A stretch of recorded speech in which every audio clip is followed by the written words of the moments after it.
నమస్తే అమ్మ. నమస్తే అమ్మ. అమ్మ మీకు దేవుడు కనిపించడం కానీ, కొన్ని శక్తులు కనిపించడం కానీ, ఈ విధంగా ఉంటాయని విన్నామమ్మ. అయితే పూర్వకాలంలో దేవతా కాలంలో చూసుకున్నట్లయితే ఋషులు గానీ ఎంతో తపస్సు చేస్తే గానీ దేవుడి దర్శనం అనేది కలగదు. అయితే మనకి ఈ కలియుగంలో దేవుడి దర్శనం అనేది కలుగుతుందంటారా నిజంగా? ఇప్పుడు కలియుగంలో దేవతా దర్శనం కలగదని చాలామంది చెప్తూ ఉంటారు. కలియుగంలో రామకృష్ణ పరమహంస చరిత్రను కానీ తీసుకున్నట్లయితే ఆయనకి కలకత్తా కాళి దర్శనం ఇచ్చినట్లు, ఆమెతో ఆయన మాట్లాడినట్లు చరిత్రలో ఉంది. ఆయన చేసినటువంటి కాళీ ఉపాసన ప్రామాణికం కాబట్టి ఆయనకు కనిపించినప్పుడు కలియుగంలో ఎవరికైనా కనిపించవచ్చు కదా. కావ్యకంఠ గణపతి ముని, ముఖ్యంగా వీళ్ళందరూ గొప్ప గొప్ప యోగులు అన్నమాట. మహావిద్యలు, మహాకాళి ఉపాసకులు, వీళ్ళందరూ ఉగ్ర ఉపాసనలు చేసినటువంటి వాళ్ళు కాబట్టి వాళ్ళకి దర్శనం ఇచ్చింది. కాబట్టి ఖచ్చితంగా కలియుగంలో కూడా అమ్మవారు దర్శనం ఇస్తుంది. కాళీ అంటే ఏంటంటే ప్రజెంట్, పాస్ట్, ఫ్యూచర్ మూడు కలిపితేనే కాళీ. టైం అంటేనే కాళస్వరూపం అంటే కాళీ. కాలం యొక్క స్త్రీ రూపం కాళీ అయితే పురుష రూపం కృష్ణుడు అవుతాడు. కాళీ యొక్క పురుష రూపమే కృష్ణుడు. కృష్ణుడిలో అంతర్లేనటువంటి శక్తి కాళీ, స్త్రీ శక్తి అన్నమాట.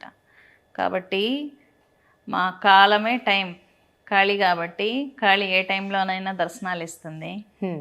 కలియుగంలో సిద్ధించేది మూడు విద్యలు. ఒకటి హనుమంతుడు, ఆయన ఇంకా హిమాలయాల్లో ఉండి తపస్సు చేసుకుంటూ ఉన్నాడు. అలా సప్త చిరంజీవుల్లో ఉన్నటువంటి ఆయన కాబట్టి ఖచ్చితంగా ఆంజనేయ స్వామి ఆయన మంత్రం చేస్తే ప్రత్యక్ష దర్శనాలు వస్తాయి, డైరెక్ట్గా కూడా రావచ్చు. 2 వినాయకుడు ఎవరైతే ఉపాసిస్తారో కలియుగంలో తొందరగా వినాయక ఉపాసన అనేది సిద్ధిస్తుంది. 3 చండి అంటే ఎవరు? భద్రకాళి అమ్మవారు. చండి అంటేనే భద్రకాళి కాబట్టి కాళీ ఉపాసనలో ఎవరైతే కాళీ ఉపాసన చేస్తారో వాళ్ళకి ఖచ్చితంగా అమ్మవారు సిద్ధిస్తుంది. చండి అంటే త్రిశక్తి స్వరూపిణి, మహాకాళి, మహాలక్ష్మి, మహాసరస్వతి ముగ్గురు కలిపితే చండీ అవుతుంది. అంటే అమ్మవారికి యుద్ధంలో సహాయం చేసినటువంటి దేవతలు సప్తమాతృకులు: బ్రాహ్మి, మాహేశ్వరి, కౌమారి, వైష్ణవి, వారాహి, మాహేంద్రి, చాముండ. ఈ సప్తమాతృకులు వీళ్ళకి మళ్ళీ అసిస్టెంట్స్ ఉంటారు. ఒక్కొక్కరికి 8 మందికి 8 మంది అసిస్టెంట్స్ అన్నమాట. యుద్ధం చేసేటప్పుడు హెల్పర్స్. వీళ్ళకి ఒక్కొక్కరికి 8 మంది ఉంటారు. 64 మంది యోగినీలు, వాళ్ళ భర్తలు 64 మంది భైరవులు. సప్తమాతృకులు అంటే అష్టమాతృకుల ఫార్మేషన్ కూడా ఉంది. అష్టమాతృకుల భర్తలు అష్టభైరవులు, అష్టమాతృకులు. వాళ్ళ యొక్క మూల రూపం దుర్గా చండి అంటాం. ఆయన్నే మహాకాల్ మల్లేశ్వరుడు అంటాం. మల్లేశ్వరుడు అంటే మహాకాల్. దుర్గా అంటేనే మహాకాళి. నార్త్ ఇండియాలో మహాకాళి అంటారు, సౌత్ ఇండియాలో దుర్గా మల్లేశ్వరుడు అంటారు, తమిళనాడులో ఏమంటారు? అంగాల్ పరమేశ్వరి. దుర్గాదేవినే అంగాల్ పరమేశ్వరి అంటారు. మైసూరులో చాముండేశ్వరి అంటారు. ఉండేది ఒక శక్తే, పేర్లు ప్రాంతాన్ని బట్టి పేర్లు మారుతూ ఉంటాయి అన్నమాట. కేరళలో అయితే భద్రకాళి అంటారు, కరియం కాళి దుర్గాదేవిని. విజయవాడలో ఎటువంటి మంత్రాలు వాడతారు, అక్కడ కూడా కేరళలో కూడా ఆ మంత్రాలే వాడతారు. మంత్రాన్ని బట్టి రూపం ఫార్మేషన్ మారుతుంది. ఇప్పుడు మనము మొబైల్లో వాయిస్ కోడ్ ఇస్తాం, హలో సిరి అని చెప్పి పలానా ఇన్స్ట్రక్షన్ ఇస్తాం. మంత్రం కూడా అలాంటిది. మనం ఏ మంత్రం అయితే జపిస్తామో అదే ఫార్మేషన్ తీసుకుంటుంది. దుర్గా మంత్రం జపిస్తే వచ్చేది కాళీనే. అయితే ఇప్పుడు కాళీమాత అనగానే చాలా మంది చాలా ఉగ్ర రూపం ఉంటుంది, అమ్మవారికి చాలా కోపం ఉంటుంది, ఆ విధంగా అనుకుంటూ ఉంటారు. ఖచ్చితంగా అమ్మవారికి ఉగ్రం ఉంటుంది, కోపం ఉంటుంది. కానీ ఎందుకు తెచ్చుకుంది? యుద్ధం చేయడం కోసం తెచ్చుకుంది. ఇప్పుడు మన పిల్లలు ఉంటారు ఇంట్లో, మీ తమ్ముడు చెల్లెలు ఉన్నారు అనుకుందాం. ఎవరైనా కొడితే మీరు ఏం చేస్తారు? కోపంతో వెళ్తారు వాళ్ళ మీదకి. అంతే. అమ్మవారు గృహిణిగా ఉన్నప్పుడు పార్వతీదేవిగా ఉంటుంది. పార్వతీదేవి యొక్క ఉగ్ర రూపమే కాళీ. అమ్మవారు ఉగ్ర రూపం ఎందుకు తీసుకుంది? తన పిల్లలైనటువంటి దేవతల్ని, మనుషుల్ని రక్షించడం కోసం అమ్మవారు ఉగ్ర రూపంలో వెళ్ళి దుష్ట సంహారం చేస్తుంది. దుష్టులు ఎవరైతే పాపాలు చేస్తారో, ఎవరైతే హింసిస్తారో మనుషుల్ని వాళ్ళ మీద ఖచ్చితంగా అమ్మవారు ఉగ్రస్వరూపిణి.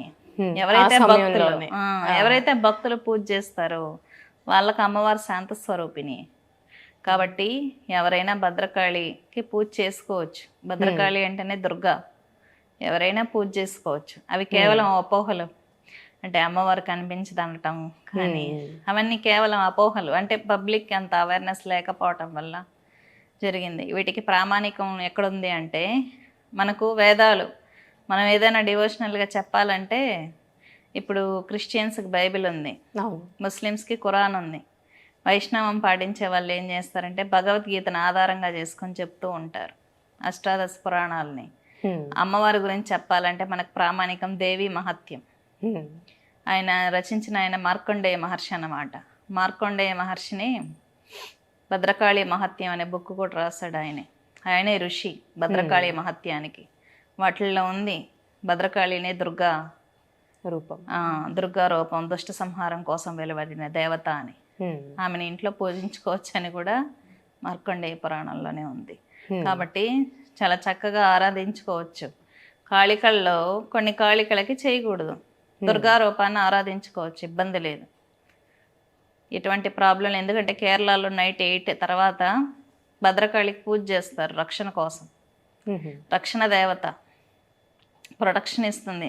ఎక్కడైనా మనకి యాక్సిడెంట్స్ అవ్వబోతున్నాయి అనుకోండి, వెంటనే వచ్చి కాపాడేస్తుంది సెకండ్స్. అయితే అమ్మ ఇప్పుడు కాళీమాతను అంటే ఎలాంటి నియమాలు పాటించాలమ్మా? అసలు నియమాలు అంటే ప్రతి దేవతకి ఏంటంటే ఫస్ట్ ఆఫ్ ఆల్ ఎదుటి వ్యక్తికి హారం చేయకూడదు, కొట్టకూడదు, తిట్టకూడదు, మన మాటలతో హింసించకూడదు. అది ఇంకొకటి కుంగిపోవటం. మనం కుంగిపోయినా కూడా డివోషనల్ పవర్ మనలో ఉండదు.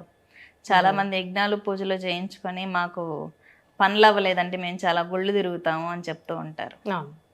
వాళ్ళు ఏంటంటే వాళ్ళు ఉన్న విధానం వల్ల కూడా కోపం, మోహం, లోభం, మదమాశ్చర్యాలు ఇవన్నీ ఉంటాయి. ఒకరిని చూసి తట్టుకోలేకపోవడం, ఒకరి డెవలప్మెంట్ని చూసి తట్టుకోలేకపోవడం, లోభం, దుఃఖపడడం, ఎంతసేపు ఏడ్చుకుంటూ అవి ఇవి తలుచుకొని బాధపడే వాళ్ళల్లో డివోషనల్ పవర్ ఉండదు.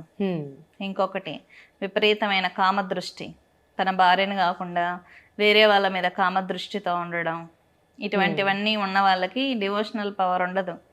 వాళ్ళు ఎన్ని పూజలు, ఎన్ని యజ్ఞాలు, హోమాలు చేసినా వాళ్ళలో పైకి వెళ్ళాలి శక్తి.